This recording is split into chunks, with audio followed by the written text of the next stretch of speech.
थोडं रील थोडं मागे राहा आता थोडा वेळ.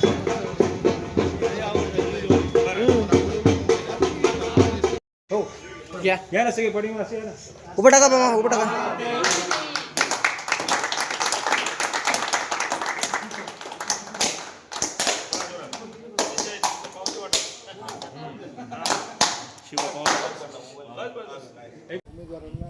मुस्लिम उमेदवार नको. हे बघा, अशोकराव चव्हाण वेगवेगळे प्रयोग नांदेडमध्ये करून महापालिकेवर कशी सत्ता आणता येईल ह्याच्यासाठी वेगवेगळे प्रयत्न करताना दिसत आहेत. कधी त्यांनी काँग्रेसच्या उमेदवारांना जे त्यांचे जवळचे होते त्यांना MIमध्ये पाठवलं आणि तेच प्रवेश केलेले उमेदवार रात्री त्यांना घरी 3-4 वाजता भेटायला जातात. याचा अर्थ स्पष्ट होतो की त्यांना MIमध्ये पाठवणारे कोण आहेत, त्यांची बागडोर कोणाच्या हातात आहे हे स्पष्ट झालेलं आहे.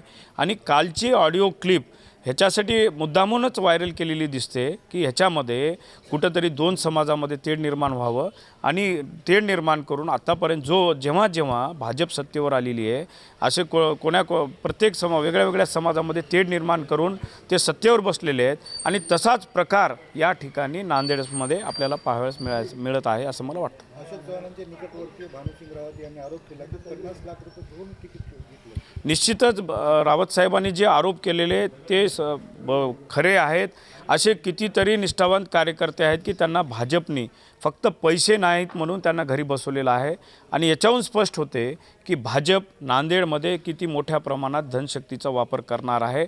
आणि त्यांना विश्वास नाही आहे की जे जनशक्ती आहे ती भाजपच्या पाठीमागे नाही.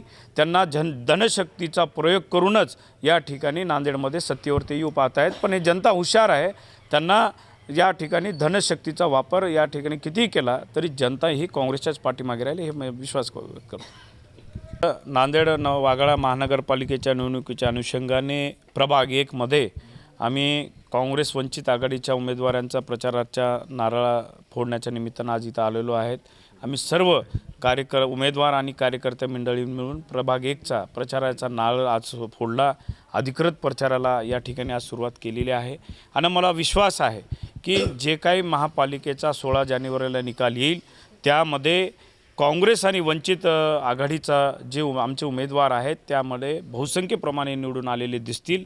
आणि पुढचा जो येणारा महापौर आहे तो काँग्रेस वंचित आघाडीचाच या ठिकाणी नांदेडमध्ये असेल ह्याचा मला ठाम विश्वास आहे. मागच्या वेळा काँग्रेसची सत्ता पालिकेवर होती. अशोक चव्हाण कालचा संकल्पनामा जेव्हा दाखवतात तेव्हा हे भाजपनं केलं असं त्या संकल्पनामध्ये सांगतात. काल जे अशोकराव चव्हाणांनी जो संकल्प जाहीरनामा भाजपचा जाहीर केला त्यामध्ये त्यांनी सिद्ध करून दाखवावं की काँग्रेस महाविकास आघाडीच्या कार्यकाळामध्ये नांदेडमध्ये किती कामं झाली.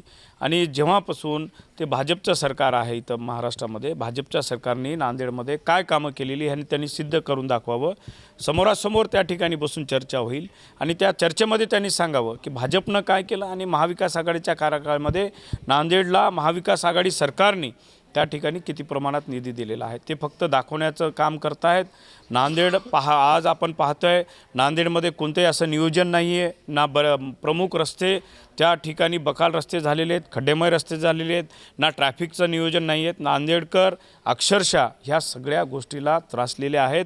आणि निश्चितच नांदेडकर त्यांना त्यांची जागा दाखवल्याशिवाय राहणार. किती उमेदवार